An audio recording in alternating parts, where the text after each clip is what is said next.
జాతీయవాద జర్నలిజానికి అసలైన వేదిక నేషనలిస్ట్ హబ్ ని సబ్స్క్రైబ్ చేసుకోండి. నోటిఫికేషన్స్ కోసం బెల్ ఐకాన్ పై క్లిక్ చేయండి. లదాఖ్లో మీరు 3 days ట్రావెల్ చేశారు. యాక్చువల్లీ అక్కడ లదాఖ్ అనగానే నిజానికి చాలా మందికి జమ్మూ అండ్ కాశ్మీర్ లాగానే 70 ఏళ్ళు ప్రచారంలోకి వచ్చింది. జమ్మూ అండ్ కాశ్మీర్లో భాగమైన ఒక లదాఖ్ ప్రాంతము, అదేదో టూరిస్ట్ డెస్టినేషను, సమ్వేర్ లైక్ అక్కడికి వెళ్ళి ఏదో మోటార్ రైడ్స్ ఇట్లాంటివి చేయడానికి ఉంటుంది అనేది చాలా మందికి తెలిసిన విషయం. బట్ లదాఖ్కి చాలా ప్రత్యేకతలు ఉన్నాయి. నేను అక్కడికి వెళ్ళాను ఇంతకుముందు. అండ్ బార్డర్ ఎక్కువగా ఉన్న ప్లేస్, చాలా తక్కువ పాపులేషన్ డెన్సిటీ ఉన్న ప్లేస్. అండ్ మీరు అక్కడ బీజేపీ అభ్యర్థిగా ఉన్న వ్యక్తి మిమ్మల్ని అడ్వైస్ కూడా అడిగారు మిమ్మల్ని, సో వాళ్ళు సజెస్ట్ అడిగారు. అండ్ ఆయన ఇంటర్వ్యూ కూడా మీరు తీసుకొచ్చారు. మనం నేషనల్ స్టబ్లో ఖచ్చితంగా దాన్ని అప్లోడ్ చేద్దాం. సో లద్దాఖ్కి సంబంధించి ప్రస్తుత పరిస్థితుల్లో అక్కడున్న వాతావరణం ఏంటి, అక్కడున్న పరిస్థితులు ఏంటి, పొలిటికల్ డైనమిక్స్ ఏ విధంగా ఉన్నాయి, అండ్ గవర్నమెంట్ నుంచి ఏం ఎక్స్పెక్ట్ చేస్తున్నారు? ఈవెన్ సోనం వాంగ్చుక్ ఏదో నిరసన కూడా తెలుపుతూ ఉన్నారు. సో సపరేట్ స్టేట్ హుడ్ కి సంబంధించి ఒకసారి మీరు చెప్తారా? సోనం వాంగ్చుక్ స్టార్ట్ చేసింది ఫస్ట్ క్లైమేట్ చేంజ్ గురించి. లదాఖ్ చాలా సెన్సిటివ్ ప్లేస్. సాయిగారు మీరు కూడా వెళ్ళారు. ల్యాండింగ్ టైంలో కూడా మీరు చూస్తుంటారు, ద ఎయిర్క్రాఫ్ట్ లాస్ట్ ఒక 15-20 minutes ల్యాండింగ్లో చాలా బ్యూటిఫుల్ సీనరీ. అవును, అంత మంచున్న మొత్తం స్నో కవర్డ్ మౌంటైన్స్ చాలా బ్యూటిఫుల్. అందరు కెమెరా తీసుకొని విండో దగ్గర ఉంటారు. ఎయిర్క్రాఫ్ట్ చాలా చిన్న రన్వే ఇప్పుడు ఆ రన్వే కొంచెం ఎక్స్పాండ్ చేశారండి. ఇప్పుడు కొంచెం పెద్ద రన్వే అయింది ఇప్పుడు. కానీ అప్పుడు కూడా it's very risky runway. One runway అటు మౌంటైన్స్ లోపల నుంచి రావాల్సి వస్తుంది. సో అక్కడ ఆపరేట్ చేసిన పైలట్స్నే వాళ్ళు అలౌ చేస్తారు ఫ్లైయింగ్ చేయడానికి లదాఖ్. అది ఇప్పుడు ఇండిగో ఉంది, ఎయిర్ ఇండియా ఉంది, వీళ్ళందరూ ఫ్లై చేస్తున్నారు. స్పైస్ జెట్ కూడా ఫ్లై చేస్తున్నారు అక్కడికి. అండ్ ఆ ప్రేక్షకులు కూడా, మీరు కూడా రెస్పాన్సిబుల్ టూరిస్ట్, మీరు వెళ్ళొద్దని చెప్పట్లేదు. కానీ అక్కడ వెళ్ళి బియర్ తాగడమో, అది తాగడమో, మ్యూజిక్ పెట్టడం చేయకండి. ఎందుకంటే అక్కడున్న ప్రజలకి ఇదొక్కడ పెద్ద కంప్లైంట్. మన దగ్గర ఇచ్చిన బైకర్స్ కూడా అంతే. వాళ్ళు ఏమంటారంటే, వీళ్ళు ఇక్కడ వచ్చి మా దగ్గర చాలా ఫ్రెజైల్ ఎన్వైరన్మెంట్. ఎందుకంటే లదాఖ్ అంటే ఇట్ ఇస్, వాళ్ళకి అసలు నీళ్ళు సోర్స్ అనేది తెలియదు. ఒక డ్యామ్ కట్టారు చాలామంది అక్కడెక్కడ చిన్న చిన్న డ్యామ్. నేను ఇండస్ నది పక్కన కూర్చొని I was imagining Kailash Mansarovar నుంచి వచ్చిన ఇండస్ రివర్ అక్కడే కింద ఫ్లో అవుతుంది. And it goes ahead and meets Zanskar river. అది కూడా మన వీడియోస్ ఉంది. బహుశా ఈ మన నేషనల్ రౌండ్ అప్ లో మనం మాట్లాడుతున్నాడు, ఈ విజువల్స్ అన్ని కనిపిస్తుంది. సంగం వెళ్ళారనుకుంటా కదా? సంగం దాకా వెళ్ళాను నేను. సో జన్స్కార్ అండ్ సింధు ఇది రెండు మీట్ అవుతున్నాను అన్నమాట అక్కడ. రుద్రాభిషేకం దేర్ యాక్చువల్లీ. ఓ నేను పైనుంచి డ్రోన్ షాట్ తీసుకున్నాను దాని అంత ఏరియా అంతే. కానీ సో సైగారు అక్కడ రెండు వైపు నుంచి పాలిటిక్స్ ఉంది. ఒకటి డెవలప్మెంట్ పాలిటిక్స్, ఇంకోటి statehood politics. Correct. Sonam Wangchuk దాని నడిమిట్లో దూరాడు. ఏంటి క్లైమేట్ చేంజ్ అని స్టార్ట్ చేశాడు. ఇప్పుడేమో స్టేట్హుడ్ కావాలంటున్నాడు. స్టేట్హుడ్ అంటే ఇప్పుడు ఉన్న యూనియన్ టెరిటరీ. ముందు జమ్మూ కాశ్మీర్లో లదాఖ్ వాజ్ సపరేట్ డిస్ట్రిక్ట్ ఉండే, దాన్ని ఇప్పుడు యూనియన్ టెరిటరీ చేశారు. ఇప్పుడంటే common saying in Ladakh is, Jammu Kashmir ఈ ముఫ్తీ వాళ్ళ ఫ్యామిలీ, దానికన్నా ముందు అబ్దుల్లా వాళ్ళ ఫ్యామిలీ ఉన్నప్పుడు కాంగ్రెస్ పరిపాలన కానీ, నేషనల్ కాన్ఫరెన్స్ కానీ, ముఫ్తీ మహమ్మద్ సయీద్ రూల్ కానీ, ఎప్పుడైనా కానివ్వండి, ₹100 కాశ్మీర్కి యూనియన్ గవర్నమెంట్ ఇస్తే దాంట్లో ₹96 కాశ్మీర్ కోసం ఖర్చు పెడతారు. ₹4 లదాఖ్కి ఇస్తారు. అంతే. ఇంత పెద్ద టెరిటరీ. పార్లమెంట్ మీద చాలా పాపులేషన్ తక్కువ కాదు. And Ladakh also we should remember, మనం లదాఖ్ అనగానే బుద్ధిస్ట్ అనుకుంటాం. Yes, to certain extent towards eastern Ladakh and central Ladakh కూడా బుద్ధిస్టే.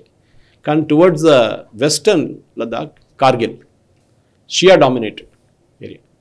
ఇప్పుడు ఈ ఎలక్షన్లో ఏమైందంటే, జామ్యాంగ్ మనకు తెలుసు అందరికీ, young MP who spoke brilliant in parliament, ఆయనకి ఈసారి టికెట్ ఇవ్వలేదు. చాలా కారణాలు ఉన్నాయి, which I cannot speak on camera right now. అక్కడ మాట్లాడినప్పుడు చాలామంది చెప్పారు ఆయన గురించి. రీజన్ వై అమిత్ షా గారు, నడ్డా గారు would have taken a decision not to give him the ticket. Tashi Gyalson అని చెప్పి కొత్త క్యాండిడేట్ బీజేపీది. ఆయన అక్కడ council president, district council president. So he is a big influencer there also. ఆయనకు టికెట్ ఇచ్చారు ఈసారి. కానీ కాంప్లికేషన్స్ ఎక్కడ వస్తుందంటే, కార్గిల్ వైపు యూజువల్లీ ముస్లిం ఓట్ డివైడ్ అయిపోతుంది. షియాస్ ఎక్కువ ఉంటారు. షియాస్ అంటే కాంగ్రెస్ ఒకడు క్యాండిడేట్ పెడతాడు, ఇంకేదో ఇండిపెండెంట్ 2-3 దూరిపోతారు, దాంతో ఓటు డివైడ్ అయిపోతుంది. ఈసారి వాళ్ళు ఏం చేశారంటే, కార్గిల్ వైపు నుంచి నేను వచ్చేకన్నా ఒకరోజు ముందు, previous night, they took a decision that Muslim vote divide చేయం, మేము బీజేపీని ఓడిపించాలి. సో ఇండిపెండెంట్ క్యాండిడేట్ని పెట్టబోతున్నాం. ఆ ఇండిపెండెంట్ క్యాండిడేట్ ఒక్కడే ఉంటాడు, ముస్లిం క్యాండిడేట్, కార్గిల్ వైపు నుంచి. ఇప్పుడు 160,000 ఓట్లలో కార్గిల్ హిస్ హాఫ్. కార్గిల్లో జన్స్కార్ అని ఇంకో డిస్ట్రిక్ట్ ఉంది, అక్కడ డిస్ట్రిక్ట్ క్రియేట్ చేయాలి యాక్చువల్లీ. ఆ డిమాండ్ కూడా ఉంది ఇంకోటి. అండ్ అదర్ హాఫ్ అంటే ఒక ఆల్మోస్ట్ 70,000 నుంచి 80,000 ఓట్లు లదాఖ్ వైపు ఉందన్నమాట. లదాఖ్లో ఏం చేశారు, బీజేపీ అయితే వాళ్ళ క్యాండిడేట్ని పెట్టారు తాషని. కాంగ్రెస్ వాళ్ళు కూడా ఒక బుద్ధిస్ట్ క్యాండిడేట్ని పెట్టారు. వాళ్ళు ఈసారి ముస్లిం క్యాండిడేట్ని పెట్టలేదు, బుద్ధిస్ట్ క్యాండిడేట్ని పెట్టారు అక్కడ. ఎందుకంటే they want to divide the Buddhist votes, అక్కడేమో కార్గిల్లో కన్సాలిడేటెడ్ ముస్లిం ఓట్. ఇది మన కేరళలో వాయనాడు మిగతా డిస్ట్రిక్ట్స్లో కూడా చూస్తున్న ఇదే స్ట్రాటజీ అనమాట, ఈవెన్ ఓల్డ్ సిటీలో కూడా. సో ముస్లిం ఓట్ డివైడ్ కాకుండా కన్సాలిడేట్ చేస్తున్నారు, అటువైపు అమ్మ డివైడ్ అయిపోతున్నారు. కానీ మనం డెవలప్మెంట్ గురించి అదే నేను అక్కడ వెళ్ళి మాట్లాడినప్పుడు చాలామంది డెవలప్మెంట్ అంటే వాళ్ళు అంటున్నారు మాకు డెవలప్మెంట్ వద్దు, మాకు స్టేట్హుడ్ కావాలి, మాకు అటానమీ కావాలి. అటానమీ ఎందుకు ఇస్తామండి? కాశ్మీర్కి ఇచ్చి కాశ్మీర్ ఎట్లా చేశారు మనకు అందరికి తెలుసు. అటానమీ ఇచ్చిన తర్వాత we will not give autonomy అని మా అమిత్ షా గారు, అంటే అక్కడ 6 షెడ్యూల్ అని ఒకటి మన లాస్ట్ నేషనల్ రౌండప్లో మాట్లాడాం దాని గురించి. 6 షెడ్యూల్ కింద కొన్ని కండిషన్స్ ఉంటుంది. అటానమీ గురించి ఉంటుంది, ఎడ్యుకేషన్ గురించి ఉంటుంది, హెల్త్ కేర్ గురించి ఉంటుంది, ఇన్ఫ్రాస్ట్రక్చర్ గురించి ఉంటుంది.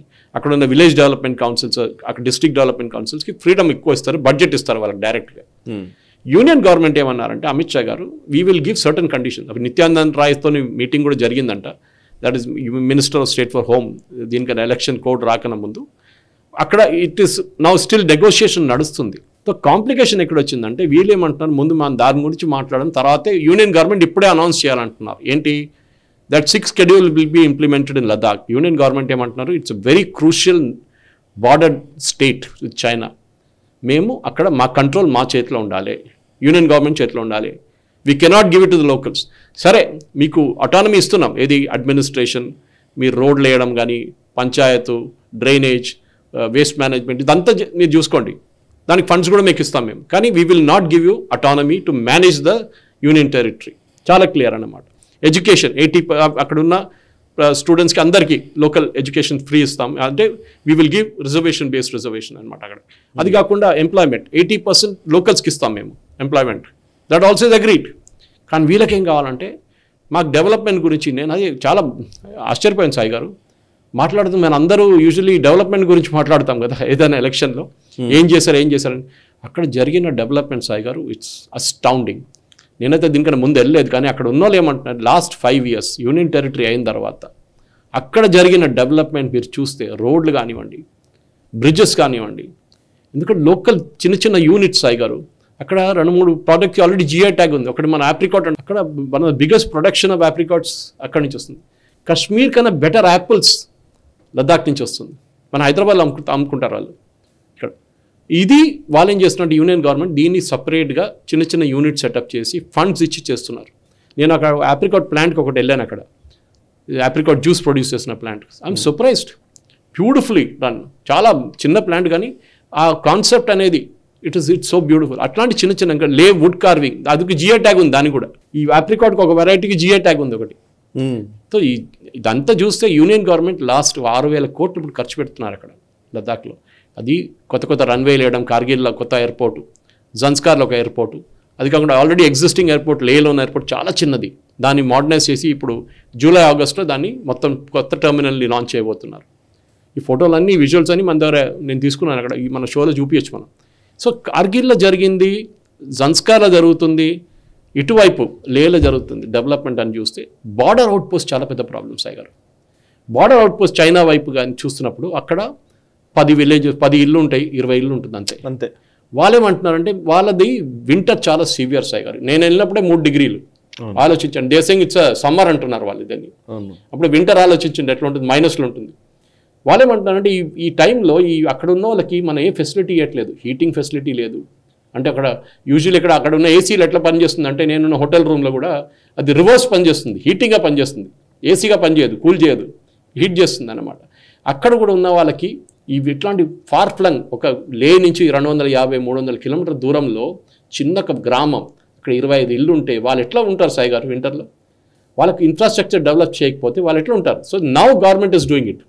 అక్కడున్న వాళ్ళకి సోలార్ పవర్ పెట్టేసి చాలా మటుకు, ఎందుకంటే అక్కడ ఎలక్ట్రిసిటీ మన అంత దూరం వైర్లు గుంజలేం మనం, ఆ ఏరియాలో అట్లా పనిచేయదు కూడా వింటర్లో.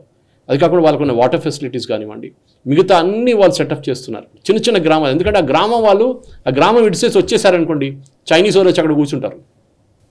అది వెళ్ళకూడదు, వాళ్ళు అక్కడే ఉండాలి. వాళ్ళు కాపాడుతున్నారు కాబట్టి మైగ్రేషన్ వీళ్ళు లేకపోయినా, గతంలో అసలు గవర్నమెంట్లు పట్టించుకోకపోయినా కూడా వాళ్ళు ఉన్నారంటే బికాస్ ఆఫ్ వాళ్ళ పేట్రియాటిజం, వాళ్ళ దేశభక్తితోటే ఉన్నారు. నిజానికి చైనా పట్ల వాళ్ళకున్న కోపము, ఈవెన్ టిబెట్ని ఆక్రమించుకోవడం వల్ల చాలా మంది టిబెటియన్స్ అక్కడ కూడా. అవును, నేను ఒక ఫుట్బాల్ స్టేడియం చూసాను అక్కడ లేలో, చాలా బాగా కట్టారు. అక్కడ ఈ వెదర్ కి న్యాచురల్ గ్రాస్ పెట్టలేము, సో ఆర్టిఫిషియల్ గ్రాస్, అస్ట్రోటర్ఫ్ అంటారు దాన్ని, అది పెట్టి వాళ్ళు కన్స్ట్రక్ట్ చేస్తారు. గేమ్ కూడా ఆడారు, బహుశా అది కూడా మనం చూపించచ్చు వీడియోలో. So the idea was overall development of Ladakh. ఇప్పుడు ఏమంటున్నారంటే జమ్మూ కాశ్మీర్ వాళ్ళు ఏడుస్తున్నారు. అటువైపు చూడండి లదాఖ్ మీద ఎంత ఖర్చు పెడుతున్నారు. Of course even Jammu Kashmir వైపు కూడా మనం చూస్తాం, బారాముల్లాకు ఉన్న ట్రైన్లు కానీ అన్ని డెవలప్మెంట్ నడుస్తుంది అక్కడ కూడా, లేదని కాదు. కానీ లదాఖ్ని ఇన్ని సంవత్సరాల దాకా ఆల్మోస్ట్ 70 సంవత్సరాలు ఒక స్టెప్ మదర్లీ ట్రీట్మెంట్ ఇచ్చాము జమ్మూ కాశ్మీర్ వాళ్ళు. అది కావాలని చేశారు ఈ అబ్దుల్లాలు ముఫ్తీలు అందరు కలిసి. కరెక్ట్. అది ఇప్పుడు చేంజ్ అవుతుంది సార్. చాలా మటుకు డెవలప్మెంట్. నేను అక్కడ తాషి గారితో మాట్లాడాను, ఆ ఇంటర్వ్యూ కూడా మన దగ్గర ఉంది. ఆయన కూడా అదే అంటున్నారు, ఎక్కడున్న employment should be a local employment. పెద్ద పెద్ద ఇండస్ట్రీస్ అక్కడ తీసుకెళ్ళలేము, పెద్ద ప్రాజెక్టులు, పెద్ద అదానీ అంబానీ లాంటి ప్రాజెక్ట్స్ అక్కడ పెట్టలేము మనం. అక్కడ ఉన్నది ఏంటంటే చిన్న చిన్న హ్యాండీక్రాఫ్ట్స్ నుంచి మిగతా pashmina, that's the best product of Ladakh. అందరు పష్మీనా అనగానే కాశ్మీర్ అనుకుంటారు, కాదు, పష్మీనా ఇస్ ఫ్రమ్ లదాఖ్. వీళ్ళు ఇక్కడ నుంచి ఇల్లీగల్గా అక్కడ తీసుకెళ్ళి కాశ్మీర్లో వీవ్ చేస్తుండే, దాన్ని అక్కడ నుంచి షాల్గా అమ్ముకుంటుండే, పష్మీనా షాల్స్ నుంచి. చాలా ఎక్స్పెన్సివ్. నేను మన ఎయిర్పోర్ట్లో కూడా అడిగాను, వెళ్ళి లే ఎయిర్పోర్ట్లో చిన్న ఒక షాల్కి వాళ్ళు 18,000 20,000 చెప్తున్నారు. That is how expensive. Suppose to the best shawl in the world, కానీ దాని ఒరిజినల్ ఈజ్ ఫ్రమ్ లదాఖ్. ఇప్పుడు వాళ్ళు GI ట్యాగ్ తీసుకున్నారు దానికి.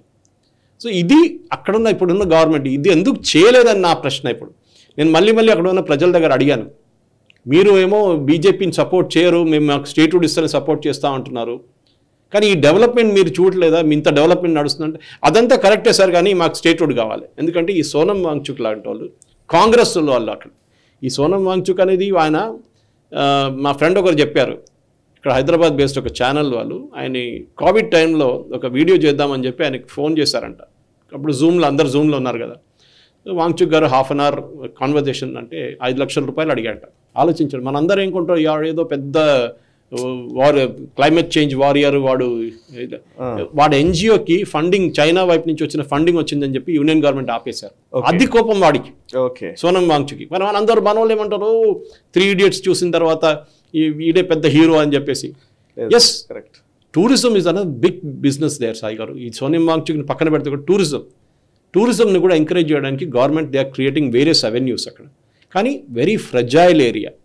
ఏదో 5,000 మంది మోటరిస్ట్ వెళ్ళకూడదు, పెద్ద పెద్ద కార్లు వేసుకొని వెళ్ళకూడదు. That is not how it is. In fact అక్కడ చాలా మటుకు they are reverting to electric vehicles అక్కడ, ఎందుకంటే అది ఎన్వైరన్మెంట్ అట్లా ఉంది అక్కడ లదాఖ్లో. అండ్ ఐ థింక్ మన ప్రేక్షకులు కూడా ఈ ఎలక్షన్ అయిన తర్వాత మీరు వెళ్ళండి, లదాఖ్కి వెళ్ళండి. It is a beautiful place, డౌటే లేదు దాంట్లో. కానీ అక్కడ వెళ్ళినప్పుడు బీ వెరీ వెరీ రెస్పాన్సిబుల్. మీరు ఒక నార్మల్ టూరిస్ట్ ప్లేస్కి వెళ్తున్నట్లు బిహేవ్ చేయకుండా అక్కడున్న లోకల్ కల్చర్ని, లే market is such a beautiful place. అక్కడున్న ప్రోడక్ట్స్ కొనండి, ఆప్రికాట్స్ కొనండి. చాలా మటుకు అక్కడున్న జామ్స్ ఉన్నాయి, అక్కడ మిగతా ప్రిజర్వ్స్ చాలా షాప్స్ ఉన్నాయి, చిన్న చిన్న షాప్స్ ఉన్నాయి. వాళ్ళని ఎంకరేజ్ చేయండి. కరెక్ట్. ఎందుకంటే లోకల్ ప్రొడ్యూస్ చేస్తున్న వాళ్ళకు వచ్చే డబ్బులు చాలా తక్కువ డబ్బులు వాళ్ళకి వచ్చేది. మనం అక్కడ టూరిస్ట్గా వెళ్తే డెఫినెట్లీ అక్కడ ఉన్న హోటల్ వాళ్ళకి బిజినెస్ వస్తుంది, హోటల్ ఎంప్లాయీస్కి బిజినెస్ ఉంటుంది. అది కాకుండా షాప్స్, ఇట్లాంటి చిన్న చిన్న షాప్స్కి, అది కాకుండా క్యాబ్ డ్రైవర్స్ వాళ్ళకు కూడా ఒక బిజినెస్ వస్తుంది. కానీ we have to be responsible. ఒక నంబర్ లిమిట్ చేసి మనం చేయాల్సి వస్తుంది, లేకుంటే అది ఇంకో గోవా లాగా తయారైపోతుంది. ఈ వీడియో మీకు నచ్చినట్టయితే లైక్ చేయండి, 10 మందికి షేర్ చేయండి. అలాగే కామెంట్ల రూపంలో మీ అభిప్రాయాలను మాతో పంచుకోండి. Nationalist hub group of channels ను సబ్స్క్రైబ్ చేసుకుని తెలుగునాట జాతీయవాద జర్నలిజాన్ని ప్రోత్సహించండి. ఈ వీడియో కింద ఉన్న బెల్ ఐకాన్ పై క్లిక్ చేయడం మర్చిపోవద్దు.